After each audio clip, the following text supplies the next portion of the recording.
टीव्हीमध्ये बघू शकता स्क्रीनमध्ये अतिशय सुंदर आणि एक भव्य आणि दिव्य कलाकृतीने भरलेलं एक सुंदर मंदिर. त्याचं नाव आहे भूवैकुंठ पंढरपूर. मंदिरचं नवनिर्माण कार्य चालू झालेलं आहे. तर तुम्ही यथाशक्ती दान देऊन इस्कॉन पंढरपूरला सहयोग करू शकता.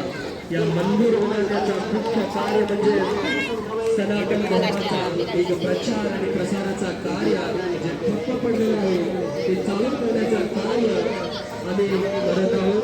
तर तुमच्या मदतीशिवाय हे प्रकल्प पूर्ण होणं शक्य नाही.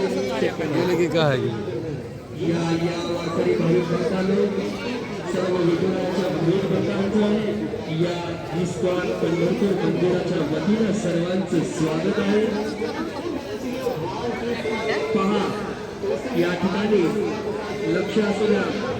संत तुकाराम महाराज, संत ज्ञानेश्वर महाराज, संत एकनाथ महाराज, संत नामदेव महाराज यांच्या संतवाणी, त्याच्या संतांच्या चरित्रावरून आपण शिकलं पाहिजे कशा प्रकारे हे संत प्रभू विठ्ठलाच्या नावाचं नामस्मरण करून कशा प्रकारे विठ्ठलाच्या धामात वैकुंठात गेले.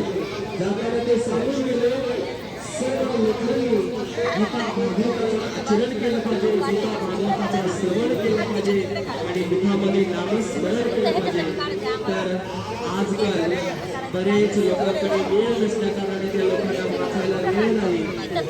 आणि पुरातन ग्रंथ संस्कृत भाषेमध्ये भगवद्गीतेमध्ये भगवान अर्जुनाला सांगतात, अनेक हजारो जन्म दिल्यानंतर मनुष्य जन्म मिळतो आणि हजारो मनुष्य जन्म मिळाल्यानंतर एखादा विठ्ठलाचा भक्त बनतो आणि एखादा विठ्ठलाचा भक्त या मंदिराला येऊन विठुरायांच्या दर्शी नतमस्तक होतो.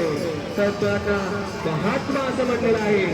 सर्व विठुरायाच्या या महात्मा भक्तांचं या ठिकाणी स्वागत आहे. तुम्ही या वैष्णवांच्या